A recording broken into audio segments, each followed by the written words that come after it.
Hello and welcome to Classical Stuff You Should Know, a podcast about classical education, the ancient Greek world, and stuff.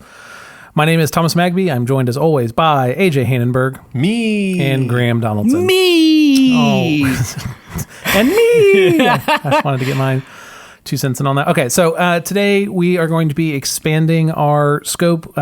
As loyal listeners know, we typically discuss, books, ancient stories, but today we are expanding into film. I believe the 1963 film Jason and the Argonauts. Okay, so let me just play the trailer just so you can get some of this epic music. Hold on, wait for it. You're going to be so happy you waited. Now, from the makers of Sinbad, Columbia Pictures presents Jason and the Argonauts. Look at that color. Isn't that wonderful? It looks so Technicolor. great. It's got to be. I want right? to go watch this now. They did Sinbad too? Yeah, apparently. It's a claymation movie, which is really fun to watch. What? The skeletons are claymation. The skeletons are, in fact, claymation. Are there skeletons in the actual Jason and the Argonaut story? They fight skeletons? Not that. Kinda. They're not skeletons. They're Earthmen. Okay, just so if there are not skeletons, then it is. Well, actually, I was gonna say, they're not skeletons. They're not skeletons. you make it They're sound Earthmen. inferior to this horribly bad-looking movie. Anyway, so It's famous. Yeah, is it this movie? Yeah. Is it? I've never watched it. Am I Really? insulting lots of our listeners right now? No, I think I used to watch it when I was really? sick. Is it and actually it was like sick? one of the only movies you could get at the library. You know what? I'll take it back. It has a 93% on Rotten Tomatoes. So, listener, write in and Who tell plays us. Jason? Man, seriously, I got to go watch this. Todd Armstrong. No, that Okay, is- good talk. Okay, anyway. Sounds great. Today we are talking about Jason and the Argonauts. We are not talking about this movie. Man, which I I'm know just nothing I'm about. disappointed because I thought we were finally going to be talking about the Canadian Football League Yes, the Argonauts. and the Toronto Argonauts. Yeah. Yeah, we'll never do that. Okay, so anyway, today we're This has talking... been so fun, boys. I really enjoyed this intro. Has it though? Anyway, let's actually talk about Jason and the actual Argonauts. All right, so being a studier of ancient Greece mythology, Jason and the Argonauts was one of those big ones that I hadn't really gotten to until recently.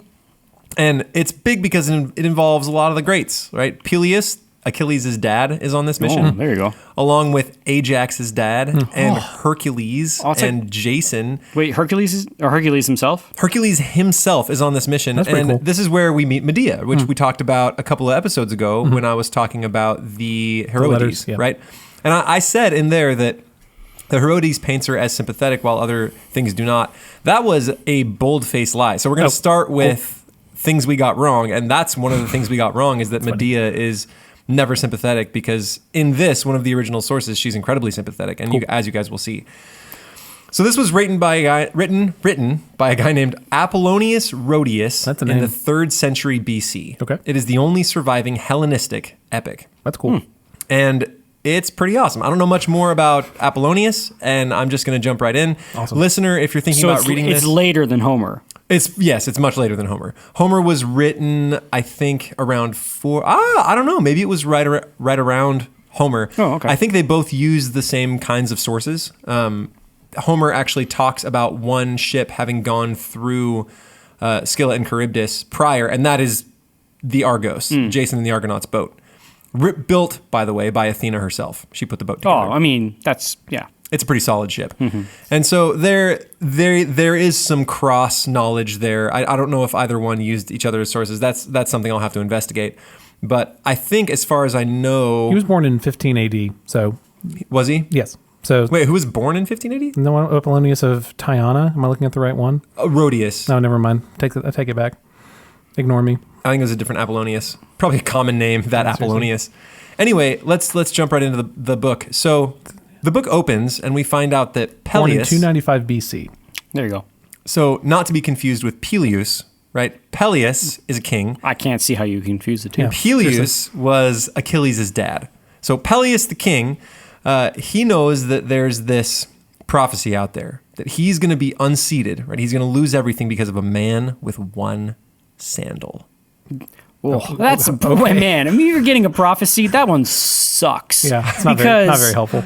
Like, What how if your often, kid forgets a shoe? Exactly. Then Yeah. you're gonna throw him into the wolves. I mean, all sorts. Oh, that's just. One sandal. Okay. You're going to have Gods to are- outlaw shoes in your kingdom. Uh-huh. And I feel like the gods are like reaching at this point. They've given so many prophecies. They're like, you're gonna be unseated by shake magic 8 ball, like man Sand- with One sandal.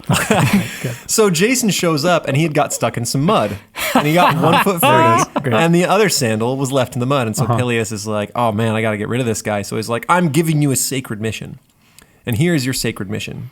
You must go and retrieve the golden fleece." So he doesn't just kill him? No. That would make a lot more sense. It's like a very James Bond villain thing. Well, I mean, nowadays we're like, I'm going to go on a trip, and my trip to France is I'm probably going to make it, right? The chances of me actually getting to France are incredibly high. Fair point. Back there, travel was incredibly fraught. Not a whole lot of people liked each other. There was a lot of wars. You're probably more often than not going to die on the way than you are going to actually make it all the way back. It's true. Especially when you're going to an evil king who is known for being kind of a punk and trying to get one of his most prized possessions. Fair. So that was the mission. And immediately after this, we get to hear about every single hero that is on this tour. And this is where, listener, if you decide to read this book, you might just balk at the gates, because it's like the Numbers and Deuteronomy of this book. It's going to talk about every hero. It's going to give their entire background, maybe some of the cool things they did in the past. A lot of these guys do not matter. They barely show up in the story. It's just not worth tangling with. If you were a studier of Greek mythology, it's incredibly interesting, because all of these guys are important. They all come up in the Iliad. They've all got myths connected to them. Castor and Polydeuces are on this, and they are the brothers of Helen and Clytemnestra. So one of them is more like, they're the sons of Zeus. And so we also have Hercules. We got all these, like, there's a lot of important guys in there. But if you're not really privy to all that information, it's just a bunch of heroes. Yeah. And that's fine. You can still read it without knowing who these people are and kind of skim this section and feel okay with yourself. It's like me when I watch a Marvel movie. Exactly. Good. Yeah. You can go and watch Thor. You don't have to know Loki's entire background to enjoy the movie. Right. I don't, and I don't. Fair enough, Donaldson. You also don't watch any Marvel movies. True. Okay, great. Don't let Graham be an example. Oh my goodness, they are like, there's no tension. Anyway, whatever. No, that's a different episode, I think. So anyway, you have this sort of Numbers and Deuteronomy of who they are, and they rally, and they are all good looking and strapping, and all the ladies come together on the shore. And they're like, yay! And they bring their slaves, and they offer bulls, and then they get on this awesome ship named the Argos that was put together by Athena herself. That's pretty awesome. That's cool. And ships back then were not exactly, I think in your head you're probably imagining the kind of ships they had in 18th, 19th century Britain.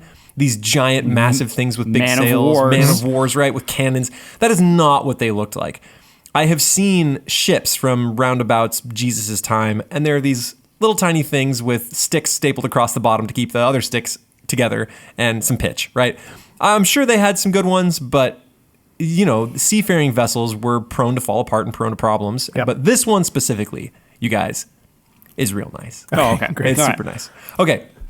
So then they start journeying, and this book kind of happens. I'd say it's sort of a 3-part book, right? Part 1, there are 4 actual books, but it sort of comes in 3 long episodes. The 3 long episodes is Journey 2, and then kind of hanging out with Medea and her family, and then Journey Home, right? So 3 big chunks, and this is the beginning of the first big chunk. And so they make a bunch of stops. Some of these stops are less important. Some I will kind of gloss over. Some of them are just kind of interesting, which is why I'll go into a few. But, excuse me, one of the first places they stop is the Isle of Lemnos. Now, the Isle of Lemnos is a specifically unique place because it is completely populated by women, 100%. Oh, how'd that happen? Well, They did something. They committed a crime first. Did they get sent there? yes, Yeah. they committed a crime. Now, what happened is, let's see if I can find the actual quote. Let's see. This is the story that the queen gives to Jason when he asks, what's going on with all the ladies? So she says, "Stranger, why do all of you thus wait for so long outside the walls? Our men do not live in the town, but they have moved to the Thracian mainland where they plow the wheat-bearing fields. I shall give a truthful account of the whole story of our misfortune so that you may know it well. While my father, Thoas, ruled over the citizens, our men launched raids from their ships on the homes of the Thracians, who live opposite, and brought back here a great haul of booty together with young girls. However, the wrath of Cypris, a deadly goddess, was at work, for she cast mind-destroying folly upon them. They rejected and loathing their lawful wives, and giving way to their lust, chased them from their homes, preferring, poor fools, to sleep with slaves acquired in war. For a long time, we put up with this, in the hope that eventually they would change their minds, but the trouble multiplied and got ever worse. Our legitimate children were shown no honor in their homes, and a bastard race was placed above them. Unmarried girls and their deserted mothers wandered aimlessly through the city with no one to care for them. A father had not the slightest concern for his daughter, even if before his very eyes outrage was done to her by the violent fury of a stepmother. Children no longer as before protected their mothers from shameful insults, and brothers no longer cared about sisters. Our men were interested only in the slave girls, whether it be at home, in the public dances, in the marketplace, or feasts. Finally, some god gave us the courage and strength to refuse to receive the men within our towers on the return from Thrace, until they should either come to their sense or go off to live somewhere else with their slave girls. With our permission, they then took all the male children who remained in the city and went back to the snowy plowlands of Thrace, where they still live now. That last part was a lie. They did not chase them off. They murdered all of them. I think with the exception of this queen's father. I think she put him in a barrel and shipped him out to sea, so he actually lived. But sounds like they had it coming, though. Yeah. All the men died, but they had done this huge atrocity. Yeah. And ideally no one knows about it. And so they plan to sort of bring in all these dudes, and they're like, hey, maybe these guys will rule here and no one will ever find out that we murdered all the other men. And so let's see if we can't bring some of these men. And wait. So why did all the men fall in love with slave girls? Because the slave girls were bewitching, or because there was some sort of The thing I'm reading here says that the island, the women had neglected their worship of Aphrodite, and as a punishment, the goddess made the women so foul and stench that their husbands could not bear to be near them. Is that a part of the story you're reading? It's been a while since I read the first little bit, but sounds reasonable. So they stank, and then the men took concubines, and then the women got mad, and so they killed their husbands. Woo! Yeah. Okay. I mean, so they bring in the boys. Yeah. And she's like, Jason, you should rule here, and why don't you guys stay for a while? And this seemed like a good plan to everyone. Right. So Jason stays, and all the dudes kind of hang out with ladies. What is Jason's relationship to Medea at this point? None. Okay. He does not know Medea. He's never met Medea. Okay. So they're just starting on their journey. Okay. And then Hercules, in this book called Heracles, same guy, sits them all down and he says, poor fools, does the shedding of kindred blood prevent us from returning home? Have we left our homes to come here in search of brides, scorning the women of our own cities? Do we want to live here and cut up the rich plowland of Lemnos? We will not win glory shut up here interminably with foreign women. No god is going to hand over the fleece to us in answer to our prayers. We'll have to work for it. Let us all return to our own countries and leave him to wallow all day in Hypsipyle's bed until he has won great renown by filling Lemnos with his sons. Like, come on, boys, let's go. And they all kind of say, all right, Hercules. Fair enough, Hercules. Okay. You're a pretty big guy, and you're right. So they all get together, and Jason calls Hypsipyle, and he's like, hey, I gotta go. Who's Hypsipyle? She's the queen. The head lady. So brings the queen. He's like, hey, I gotta go. She's like, well, I'll be waiting for you if you ever want to come back. I don't think that's going to happen. I'm realistic. But, you have a place if you want it. And he says, well, I'm probably not coming back. You're probably right. Okay. So if you have a kid, and I think she does, send it to my parents. And so she's like, okie dokie. And they sail off. Okay. And that's Lemnos. Great. And then they go to an area, I forget if they stop, but there's a place populated entirely by savages called Earthborn men, and they all have 6 arms. And they don't really tangle with those guys. They go and stay with the Doleones. And the Doleones are great. They're really nice people. But through some weird mistake in the middle of the night, they accidentally fight each other. And the king there is killed even after they've had this awesome reception. And as light comes up, they're like, oh no, whoops. And then his widow, the queen, hangs herself. Oh, man. Which is a huge bummer. At the next stop... Did it make it in the movie there, Thomas? I'm trying to look up the synopsis here. But really? Of the no, film?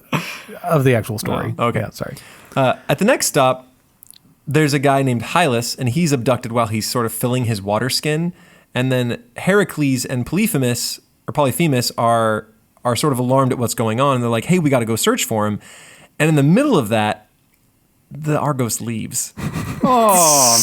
So they left 2 guys behind, or 3 guys, and one of them was Hercules himself. Man, That's bad. Yeah. Which is a That's a big L for Yeah. the team. Yep. Right? It's a big loss. And Telamon, Ajax's dad, actually accuses Jason of doing this. He's like, you did this on purpose because Hercules is greater than you and you wanted the glory. And Jason kind of smooths things over and he's like, no, it was a total whoops. And he's like, oh, okay. Okay. Then They can't go back?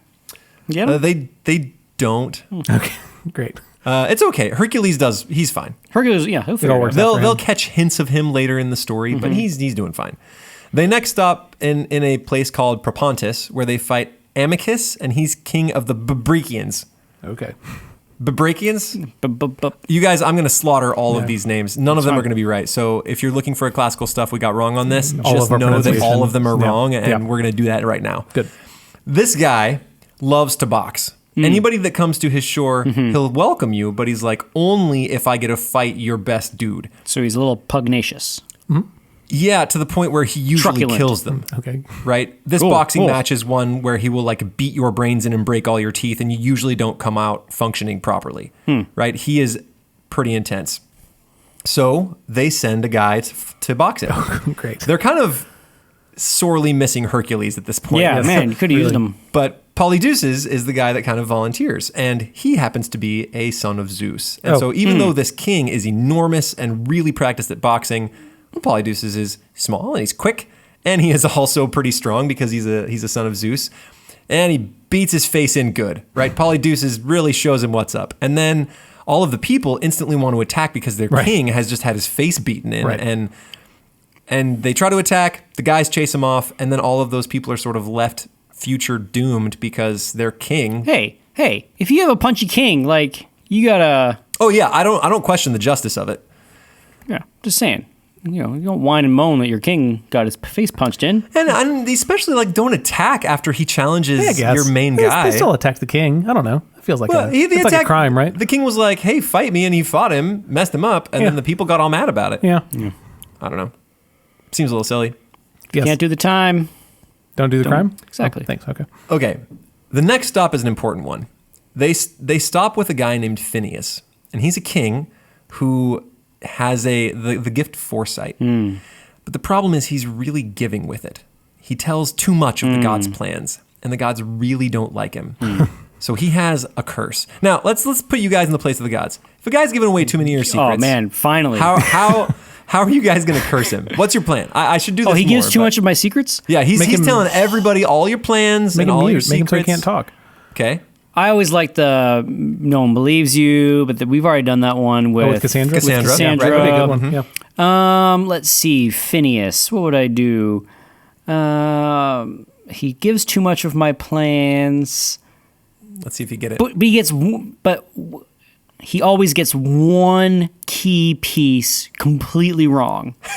So you'd make it so he gives everything these- correct, Everything just correct one except thing. the one key piece of information he gets wrong. That would be what I So do. it's a guy with no sandals. Yeah. Not just one sandal. Exactly. Yeah.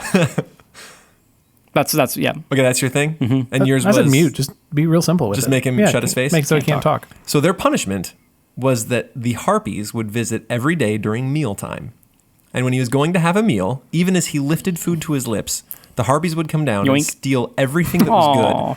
Everything that was good. good. Everything that was good. And not only that, they would spoil everything that was left. What meager supply there was still left on the table, they would totally spoil and leave a nasty, disgusting stench. So it was like rotted, Gross. terrible food Oh. mixed with horrible, putrid smell Poor to the point Phineas. where no one else would even come in the palace while he was eating. So no one wants to hang out with Phineas and like he can't tell Well, they him could stuff. when it wasn't mealtime. Yeah, It's yeah. just that he didn't get to eat anything because he had to eat Right. like he had no appetite Yeah. because the food was all gross and there wasn't much of it in the first place. And so he had to eat something to keep like flesh on his bones, but he was old and haggard and falling apart because of this huge problem. Oh man, that sucks. I was gonna say, so they're basically killing him, right? Very slow. They're Yeah. they're leaving just enough to keep him alive. So even if like Phineas like went down to the fridge at midnight and tried to like sneak Harpies something, would be like, you know, "Yoink." yeah. Oh, I'm sure he tried every possible. I'm sure he tried like hiding Cheerios in his Yeah, hand. yeah. I'm sure he tried like I don't know, gum or whatever. harpies are the worst. Harpies are the worst. Yes. And so they get there, and he knows that there are some people that are destined to help him out. And it's these guys. Oh, That's good. So you live with hope, knowing that, like, if you know the God's plans, you know that someone's going to come and give you a meal at some point. Yeah. 2 of the boys on the tour happen to be the sons of the wind. Oh, okay. So the harpies come, and these boys chase the harpies off. Oh, yeah. And they're going to catch them and totally mess them up. And the gods are like, hey, we actually have uses for the harpies. You can't mess them up. But we promise they'll never come back.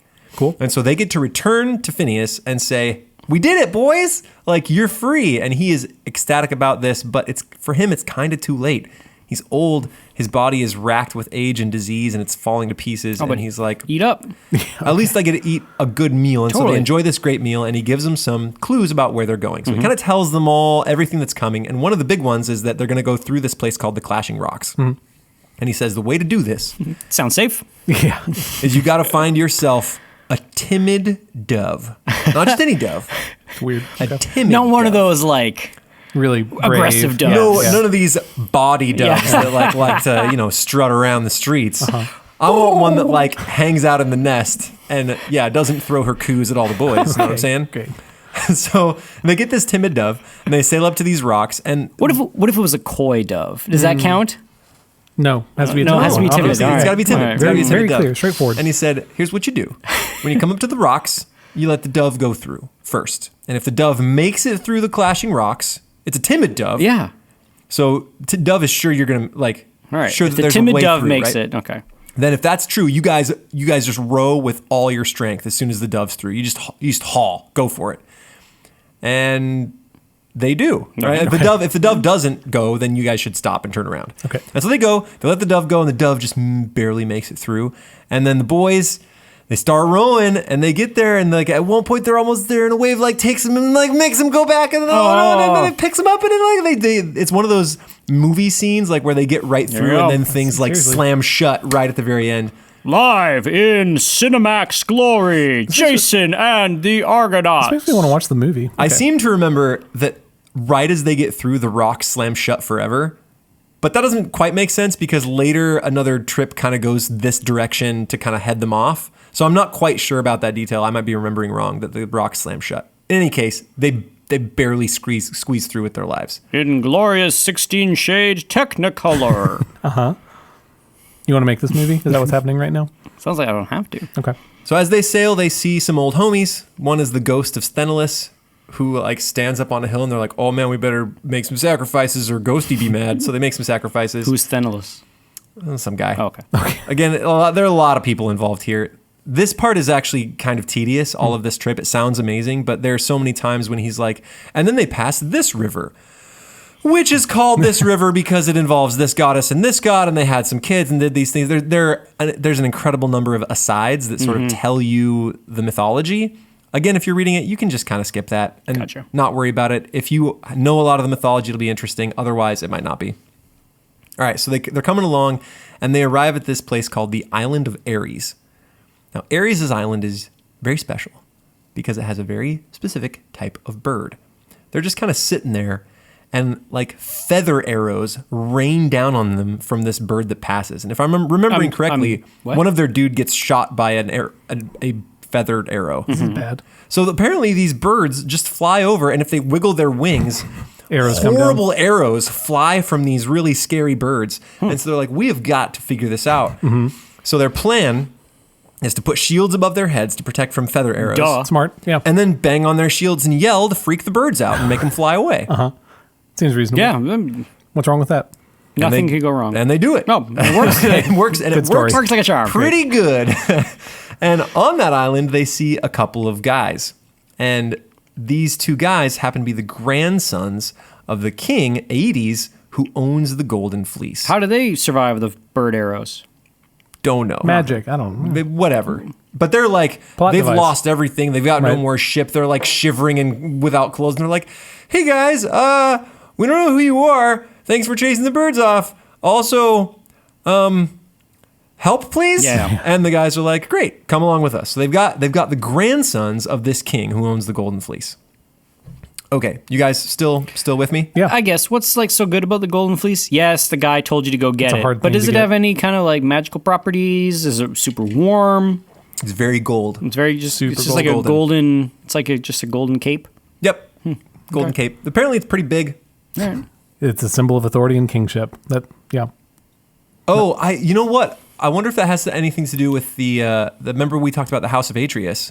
Remember way back when Atreus had this golden fleece and was like, hey, whoever owns the golden fleece owns the kingship. I wonder. Then his brother stole it because his wife was sleeping with the brother. Remember that whole thing? Remember all that? Yeah. So maybe it's involved with that somehow. Maybe. Yeah. So as they're approaching Colchis, where King Aedes lives, the place with the golden fleece, they see the eagle of Zeus flying to eat the liver of Prometheus. Oh, yeah. And then they hear Prometheus like, "Ah!" And then they see the bird flying back. So they sort of get to hang out there for the extent of when that happens. For our listeners who don't know who Prometheus is, Prometheus was a titan who decided to help the humans. The humans were going to be wiped out by Zeus. Zeus was tired of it. He'd had it. And so Prometheus stole the fire of the gods in a fennel stalk, which is like a little tree, and then brought it down to the humans. And giving the humans this power, it sort of brought them knowledge and sort of made it so Zeus couldn't wipe them all out. But because he had stolen from the gods, Prometheus was made to suffer this horrible fate of having his liver eaten out every day. So it's this incredible story of charity and self-sacrifice in aid to humans. It's really a bummer. It is. Yeah, it's rough. So if you describe something as Promethean, you are referencing back to that specific story. And it's like the birth of technology, right? Yeah. It's like the birth. It's the real birth of like human civilization, and all that stuff. All right. So that was the first 2 books. We're halfway through the story. Cool. So how are we doing on time? We got plenty. So we're at the house of the king. At the house of the king. And, oh, great. Making good time. So this is where we start to actually see a little bit of character development. Up until now, we've just had like random stops, random things happening. You don't really know the characters that well. Yeah. Really, it seems like the book is more interested in just talking about some old myths than it is in actual character development. So the book 3 opens with Hera and Athena chatting about how to pull this whole thing off. They're like, how are we going to make it so that Jason can get this fleece and make it home? They said, well, let's go chat with Aphrodite and see if she can't convince her kid, Eros, or Cupid, to do us a solid. So they go and they find Aphrodite, who is, of course, like brushing her hair and, primping. And they're like, hey, could you help us out and go talk to your kid? And she says, well, if my kid ever listened to me, I could, but he is convinced that he just does whatever he wants to. And they're like, maybe you should work on that whole mother-son relationship thing. And she's like, fine, I'll do my best. And they go down and they find Eros playing dice with this beautiful youth. And Eros is kind of, in this book, he's sort of this like snarky young child that is just whimsical and does whatever he wants to. And they're actually playing dice with golden knuckle bones, which is kind of cool. Wow. And the way that Aphrodite convinces him, I don't know, it's kind of cool, right? Yeah. I guess. Are they knuckle bones dipped in gold, or did you find like a gold skeleton? I don't know. It's really cool though. And he's winning, so he's having a great time. Right. This poor, beautiful youth is getting totally taken for all of his knuckle bones. And story for the centuries, right? It's always the same. Always the pretty young kids that lose their golden knuckle bones. So they go down there and she says, hey, Eros, can you help us out? We need you to shoot Medea, the daughter of King Aedes, and get her to help Jason if you can. And in return, I know you like toys. I'll get you this really fancy golden ball that when you throw it, it looks like a falling star. And really? Yeah. That's cool. Kind of awesome. That sounds really cool. And Eros is like, yeah. Deal. Yeah, flipping nice. Right. So he goes down there and he shoots Medea. Pew. And this is just as Jason, with his boys, is coming into the palace. And they're actually welcomed by King Aedes. He says, who are these new guys? You guys seem really nice. And, hospitality dictates that when people arrive in your town, you got to treat them real good.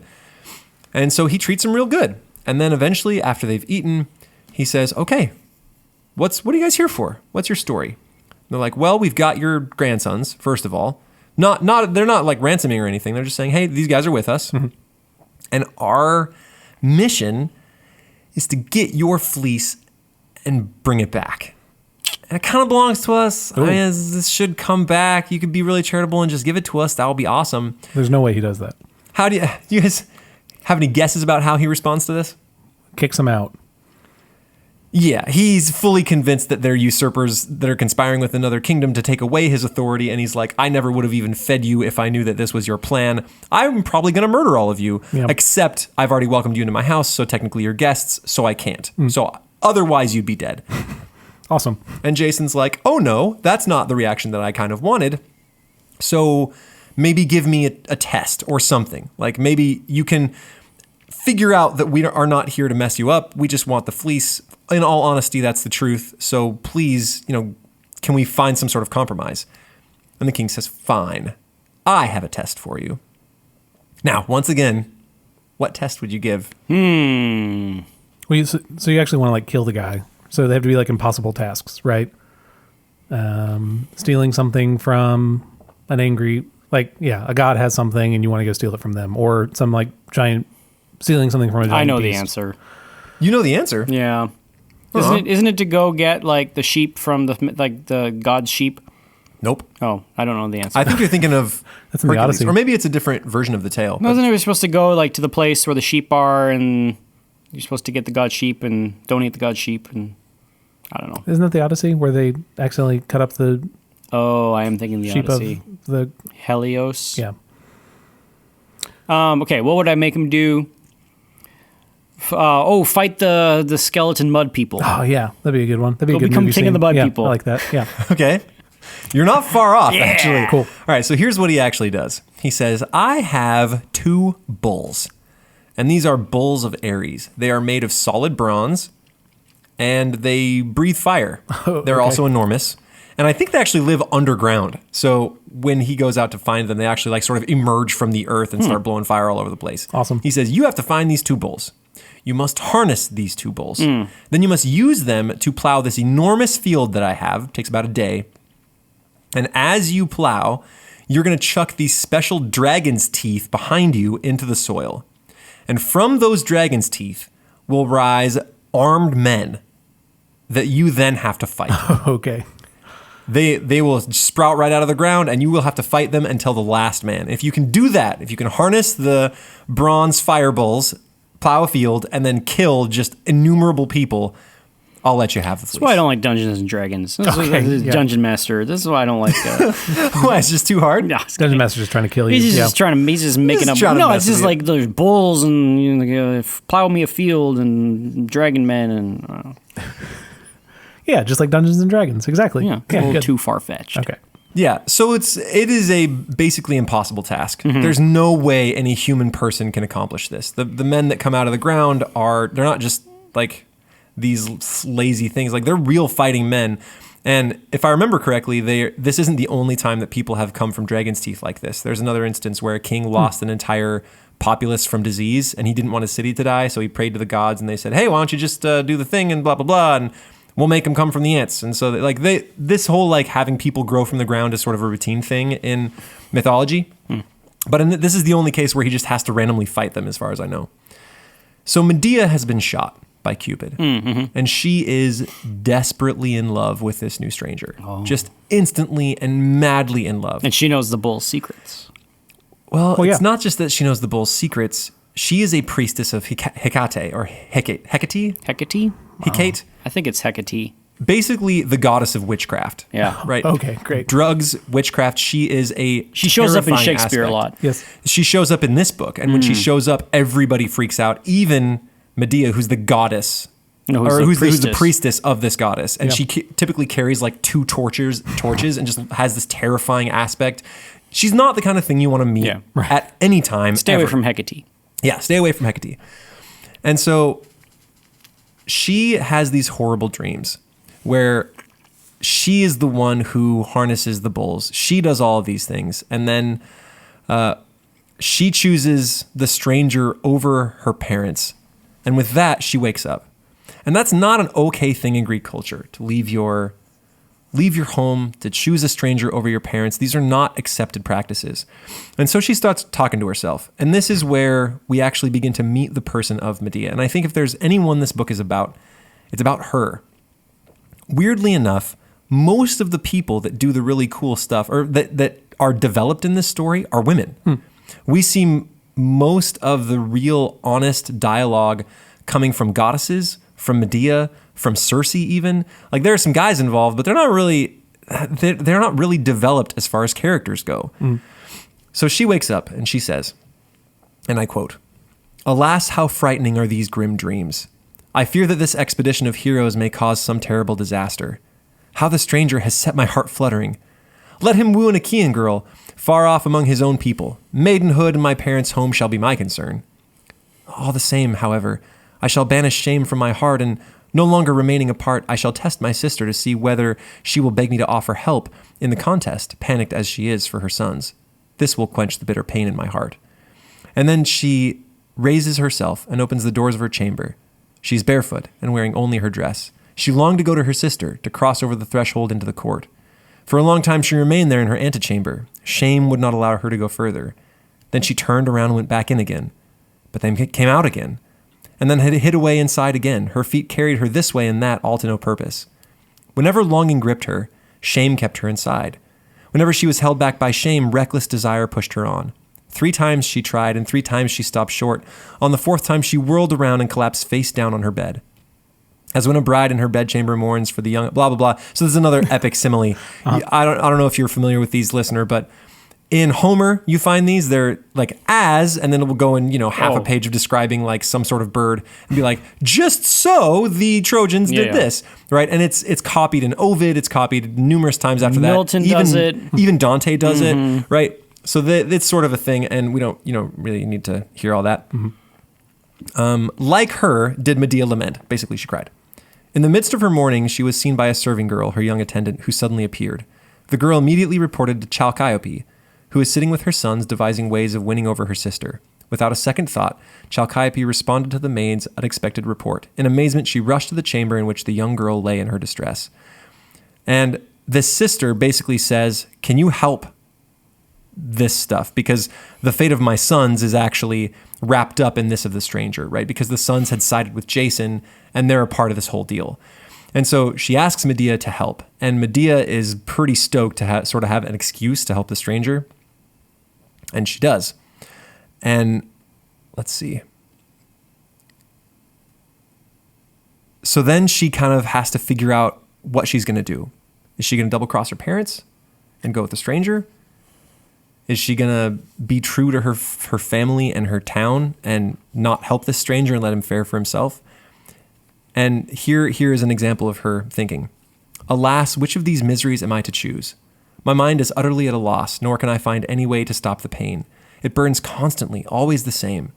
Would that I had first been killed by Artemis' swift arrows before I saw him, before Chalciope's sons reached the Achaean land. From there a god or some fury brought them here to cause me such weeping and grief. Let him die in the contest, if it is his fate to perish in the plowland. For if I devised aid with my drugs, how could my parents fail to notice? What could I say? What trick, what concealed plan can help them? Shall I meet him alone without his companions? I do not imagine that even his death will stop this terrible ache. That is just when he will bring me pain, when he no longer lives. Away with shame, away with fine reputation. My efforts shall save him, and then he may go off safe wherever he wishes. On that very day when he has accomplished the task, may I find death, either hanging myself from the ridge beam or swallowing drugs which crush out life." And so she is torn, right, as to which to do. Eventually, she decides to help him, right? She kind of goes looking for suicide drugs, and she's like looking at her drug cabinet, deciding which to do, and she takes drugs that help. I mean, she is the priestess of the goddess of witchcraft, so, your medicine cabinet's pretty well stocked. Yeah, she's got a lot of options. I'm sure there were also options for like changing hair color and fuller lips and, sure. Like having a good day at the sea. Eye and all of kinds of newt stuff. and toe of frog. All that kind of stuff. So she gathers all of her maidens, and she says, "Hey, Do ladies." frogs have toes? Yeah, frog's feet. That's a delicacy. Can you see the different like toes on that? I know they have feet, but sorry, I was just thinking about I think definitely. Okay. I'd say they're webbed, but I still say they're individual toes. Individual toes. Okay. I mean, that's always a question. Question for the ages. If they're webbed, do they count as separate Well, toes? that's why it's magic. It's really hard to find. Yeah. It's really hard to get one. So if you get one. Yep. So she gets all her ladies, and she's like, "Hey, ladies, we're going to go, and we are going to go to the temple of Hecate, and I'm going to chat with this stranger, and I'm going to fool him into thinking that I'm going to help, and I'm not going to help." And so she sits there, and eventually Jason comes, And she's like, but you ladies can't stand near me when I talk to him. So Jason comes and she's like, I'm going to help you. Okay. I have a drug. Here's everything you have to do. And she gives this really convoluted ceremony. He's got to like dig a pit and then cut open an animal and let it drain into the pit and then back away from the pit and only look at the pit. And then he's got to take this drug that she gives him and soak it and then sprinkle it all over his armor and then all over his body. And that's going to help him out. Man, witches, man. I mean, Hecate, she's always been, a little extra. Like, just likes her elaborate ceremonies. But I guess as long as it works, like, who cares how long it takes? No, I guess it's true. If it's going to keep him alive. Yeah. So he basically, in this conversation, as they're standing there, for a while, they don't even talk to each other. They just sort of stare at each other. Mm-hmm. And then she's like, I'll help you. And she's like, but don't forget me when you sail off. And if you do forget me, I'll come on the wind to come and silence you. Yeah. He says, basically, let that never happen, because I would rather my dad settle with your dad to figure out something between us. He kind of makes a marriage proposal. And then he kind of overtly makes a marriage proposal. He says, you basically should share my bed if this is the case, if you're helping me. And she's like, oh, well, that will never be, but, here's the thing, and I'll help you out. So he goes back and announces this great, stroke of luck to the boys. And one of them is like, Priestess of Hecate? he's like, we got to trust in the women. Right. That's being, I'll rue the day when I can't trust my good arm and my good spear, and I got to trust the women. And so like one guy is like, phooey, and like walks off, but everyone else just kind of shuts up and says, yeah, that's fine, great. So he does it. He does the ritual, and he takes his special drug, and he sort of bathes in it, and he's like, oh, I feel really good and strong, and like, oh, yeah. And then he takes it, and he sprinkles it on all his gear, and they test it. So he sprinkles it on his spear, and the guy who was like, stupid women, comes up, and he wants to prove him wrong, and he's like, we should trust our own strong sword arm. So he pulls out his sword and starts hacking away at the spear, and it doesn't do anything. It doesn't even bend. Cool. So he's in really good shape for this showdown. So with this drug and the help of Hecate, he goes out and he finds the bulls, and he sort of grabs them, like, because they run up and they try to spear him like right in the gut, and nothing happens. To gore him. So he grabs the bulls by the horns and he like kicks him in the back of the knee, so they both kneel down, and then he grabs this huge plow, sets it on top of him, and starts to plow. Cool. And he goes, Yeah. and he's like plowing the field, and he's chucking the dragon teeth behind him. That's got to be like a weird story to tell your kids. And they're like, really, dragon teeth? And he's like, yeah, man, Yes, dragon teeth. Absolutely. Yeah. It's like, I don't want to be a farmer when I grow up. Well, let me tell you about the best kind of farming. Farming's pretty exciting when you got dragon teeth. Yeah. So he does it, and then he turns around. It's right like a at mod for Stardew Valley. Yeah. The dragon teeth mod. Yeah, that's good. So at the end of his giant field, he turns around, and he's been throwing teeth, and all of these armed earthmen are like sprouting from the ground. The skeletons is what you're telling me. They're not. I don't think they're skeletons. They come out fully armed, and Have you not seen the only movie, that, but they grow sort of like they sprout like little trees. They don't just sort of stand up. So some of them are only up to their waist, and some of them are like up to their shins, and they're just waiting to grow the rest of the way, and then they'll kind of get out and fight him. And the trick that Medea told him was, she's like, as soon as this happens, what you do is you find a rock, and you chuck it in the middle. Okay.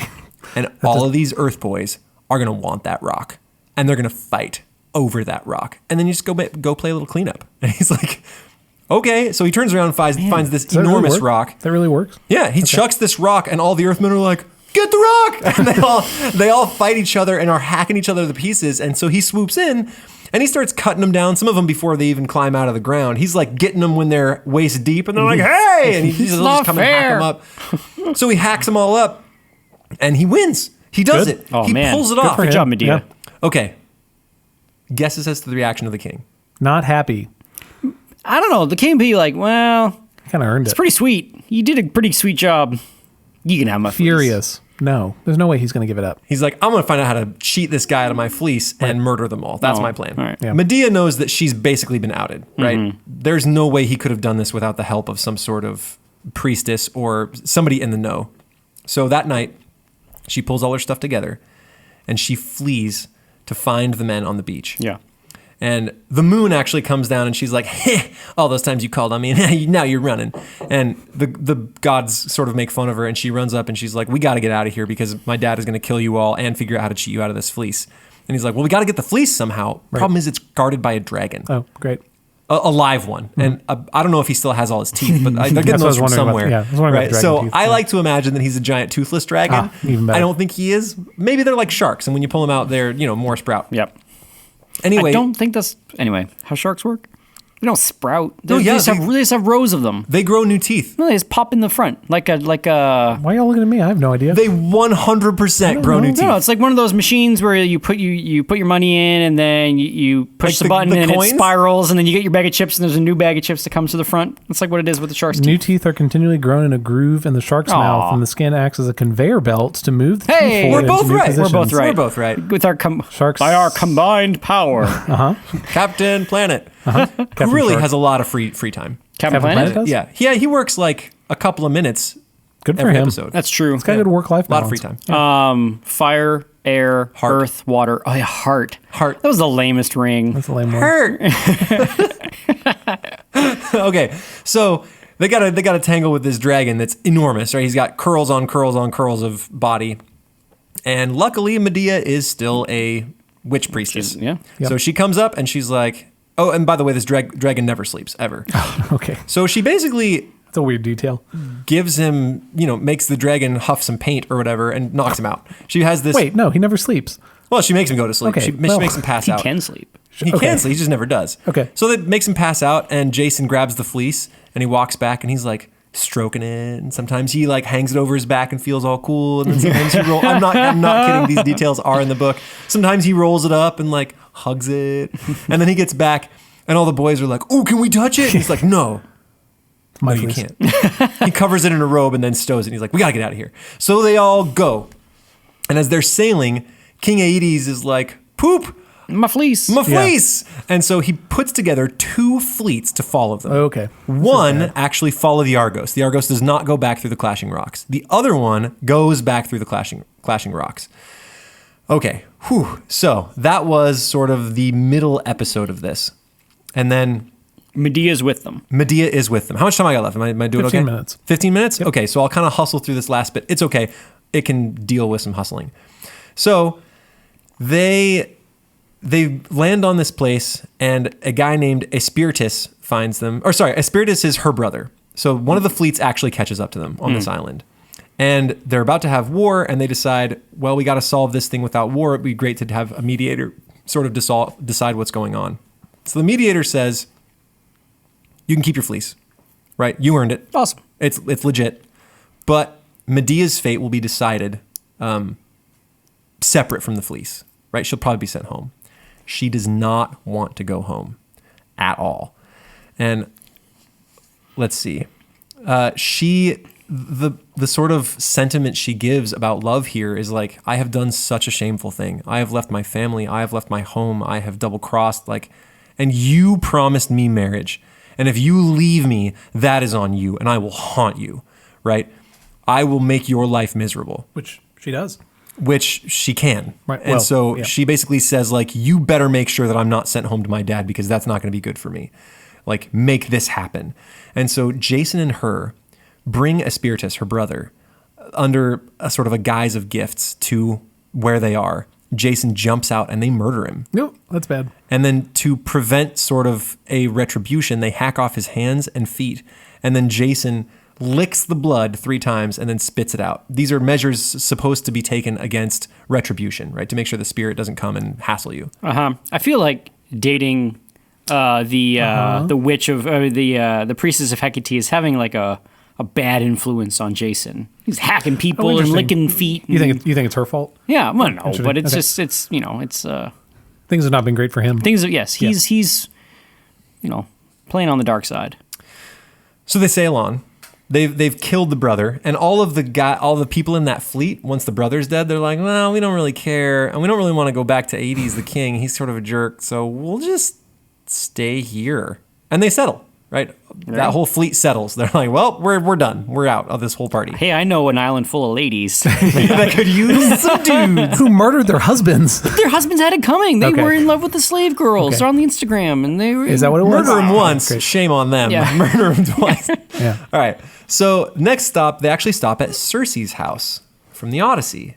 Same lady. And they find her, and she was having this horrible dream that like her house had been lit on fire and she had to kill a bunch of animals and spread the blood all over to stop it from happening. So she's sort of like, you know, taking a saltwater bath, like bathing her head to sort of get these bad dreams out of her head. And they find her, and she's got all her animals with you. And in the Odyssey, they're normal animals. In this, they're like these weird limby combinations that look just like limbs that walk around, like a bunch of hands and feet weird. all put together. And they go to her room, and fine she's to me. like, what are you guys here for? Have a seat. But they sit near the hearth. And what that means is that they're supplicants. They need something from her. She's like, okay, what's the story? And they're like, we kind of murdered somebody we shouldn't have murdered. And she's like, well, I absolve you, Oh, cool. but I'm not going to let you stay Just here. like that? Right? What Oh. you have done is shameful, and you should feel terrible about it. You won't be hassled by the Furies, but I'm not going to let you stay here. So they have to leave. And then as they sail back, they actually have a talk with Thetis. Remember the wife of She's got Peleus? great ankles. She does have real great ankles.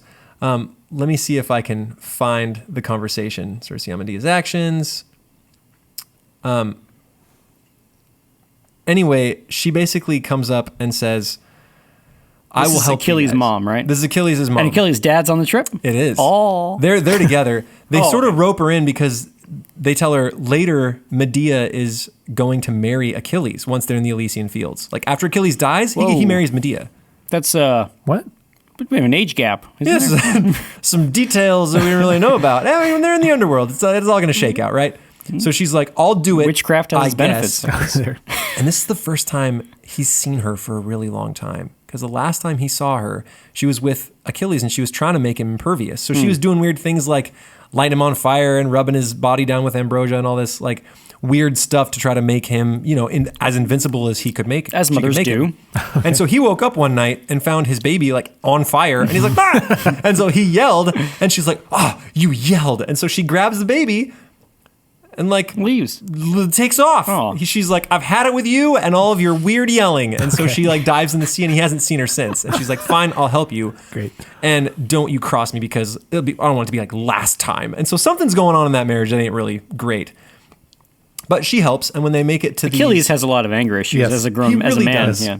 So when they come to the Wandering Rocks, the Nereids, the daughters of the sea, actually lift the ship up and pass it like a ball all the way through all of these rocks that could have brought them down. They also pass the Awesome. Isle of the Sirens. No, you don't have to worry about those. Everyone gets through except for one guy that dove in before they could stop him. Because their solution was, it wasn't the beeswax that they had in the Odyssey.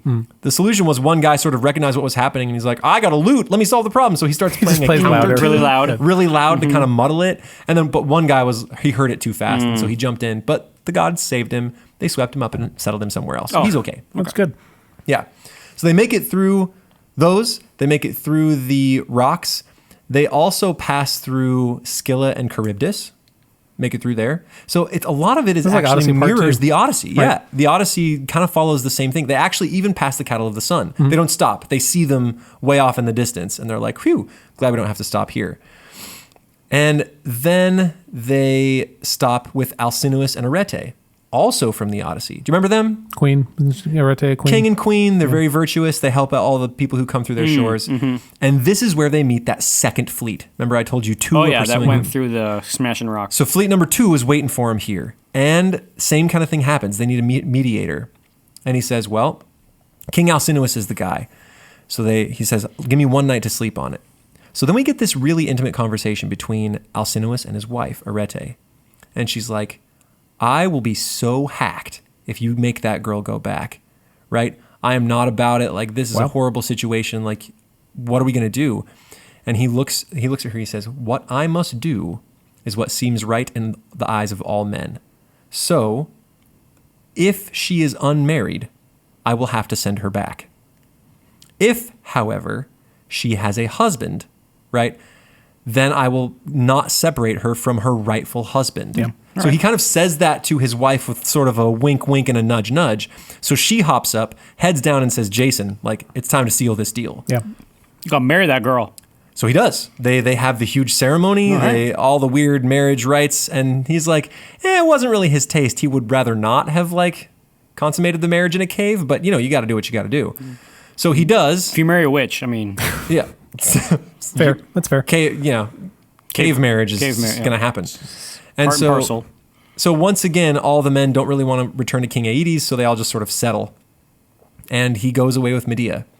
And then there's a brief stint in Libya where they land. Just on the way? Yeah, if you saw the maps of this journey, it Fair. is all over. They're in the Black Sea, they're in the Red Sea, they're just all over the place.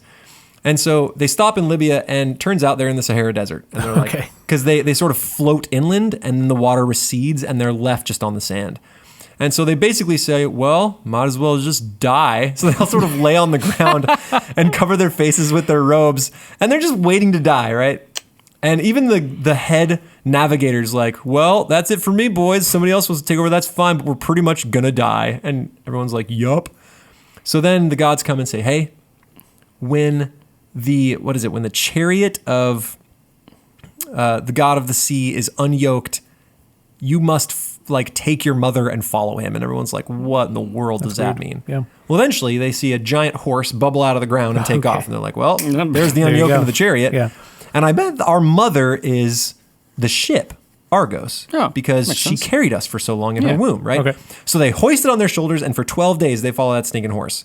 And they eventually come to another sea, the Sea of Triton, and set sail. Off you go. Great. Yeah, here they find a brook that has been made by Hercules when he came earlier and stole some stuff from some nymphs nearby, and they chat with the nymphs and stuff. And so we get hints that Hercules is still Doing his thing. out adventuring, and they're like, oh, he was just here. So He was so cool. they go and they try to find him, and one guy gets in a tiff with a farmer and gets killed, and another guy steps on a snake and gets killed. Everyone else is pretty much fine. And one guy's like, I saw Achilles, but you guys, he was too far away. There's nowhere to catch You mean him. Hercules? Sorry, yeah, Hercules. We saw Hercules, but he was way too far away. It's not going to happen, boys. So they eventually talk to Triton himself, and then they sail home. Cool. Happy And ending. that's the end. Oh. That's really it? That's Oh, legitimately. okay, He's good, like, okay. and it's a weird ending because it seems like I thought it's gonna Medea talk needs about to homecoming. be. I thought Medea gets spited. I thought does, so too, but- but it's not in this book. okay. It doesn't happen here. It's just the journey to get the fleece, and right as they arrive home, he's like, "Well, I'll leave it to other posts to tell the rest. See you later." Like Yeah. that's it. Oh, Yeah, because good. the plays about Medea, doing all, murdering the kids and all that stuff, it doesn't include the Golden Fleece story. So it's all post that. So. And so, like I said, it's the women who are the highlight of this book. It's the goddesses who make the plan for Medea. It is Medea who is caught in this horrible decision between a man she doesn't know, who kind of promises wedlock and then doesn't really seal the deal until he has to. And he's just sort of waffling. Been there. Wait, oh my kidding. gosh. And she's put in this horrible position. And it also doesn't show love in a great light, right? Yeah. Love in this tale is always seen as something that makes you do these horrible, non-logical, idiotic things that bring doom and disaster upon everyone. Love isn't shown in a good C'est light. l'amour. Right? It's not good in every sense. And even Eros himself is this impetuous child little punk. that's just whimsical, right? We also see Circe. She is the one that gives absolution for the crimes. We also see Arete, King Alcinous's wife. She is the one that secures their sure trip home, right? Even at one point, Thetis is the one who gets them through the rocks, right? At one point, it's even Athena's ship talks to them through a plank and says, here's what you guys should do. And they're like, all right, let's follow the directions of our ship. Like that, it is the women throughout this entire story. And the boat herself. And the boat itself. Yes, the men do some of the heroic things, but they do it at the allowance of the women, right? Jason never would have been able to do any of those things without Medea's help. It's true. Right? Never would have escaped, never would have done all these things. She came up with all the plans. And so this is why it kind of frustrates me when folks say that, especially in ancient literature, women are downplayed. I have actually found the opposite is true. Yes, women or maybe societally have lesser roles, but in the literature of the ancient world, women are often the stars, right? And there's an incredibly sympathetic eye turned to the plight of women, right? It's not like he shows Medea and then says, well, she's terrible because she crossed her family. He shows her real conflict between choosing a guest that she loves and choosing her family, right? Shows the regal nature of the Queen Arete and of Circe, right? Even the Iliad shows Helen with sympathy. Yes, she started a war, but it wasn't really her fault, and her beauty to her is a curse, right? So I think it would be inaccurate to characterize all of ancient literature as down on women. I just don't think it's true. Yeah. I think when you read ancient literature, it's usually turned with a sympathetic eye towards women. Yes, the men are the heroes, but the women are often the more interesting characters, and it certainly doesn't downplay their role, right? I don't know. That's what I left thinking of this, was like this, the women were the real stars. Cool. And yeah, so it's a fun read. The middle is the best bit, I think, but there's a little bit of party here and there on the way and on the way back. And if you are an Odyssey fan or an Iliad fan and want to read about all the fathers of all of those heroes, this is where you find them. It's like a prequel. Yeah, it's like a prequel and like little elements of all that stuff. So yeah, it's super interesting. It's only 140 pages, like on a Kindle, so it's a quick read. I finished over half of it this morning, so it's not a tough thing for a listener. Perfect. There you go. Well, cool. This has been Classical Stuff You Should Know. You can find us online at classicalstuff.net. You can email us at classicalstuff@veritasacademy.net. You can find us on Twitter at cliscalstuff, CLSSCAL stuff. If you're going to be at the Society for Classical Learning in Austin, Texas, at the end of June, 2 of 3 of us will be there. I won't say which 2. But yeah, we'll be around, be floating around, and maybe you can come and give us an impossible quest. Yes, I good. will. I'll wear my like a boss, and then boss is crossed out and it says teacher below shirt. I'll just wear that T-shirt every day that I'm there, so you can find us easily. All right, It'll say you like now a know teacher. one of the 2 that You'll are be able there. to smell him by the end of it. And then I will that's pull you gross. to Graham. Oh, crying out loud. Yeah. And So, anyway. I'll be just like that guy that no one can come in his palace when he eats because he smells so bad. 'Cause I'll be wearing the same, Yeah. I'll be wearing By the the end same of it. shirt every day. Hopefully I don't have the harpies eat take all my Yeah, food that'd be a on the bummer. barbecue, That would be a bummer. on my delicious Texas I barbecue. want some barbecue now. Wait, Okay. we're having barbecue with this thing? I don't know. I figured. All right. So for Thomas, Graham, and AJ, this is Classical Stuff signing off. Bye. Bye. Bye.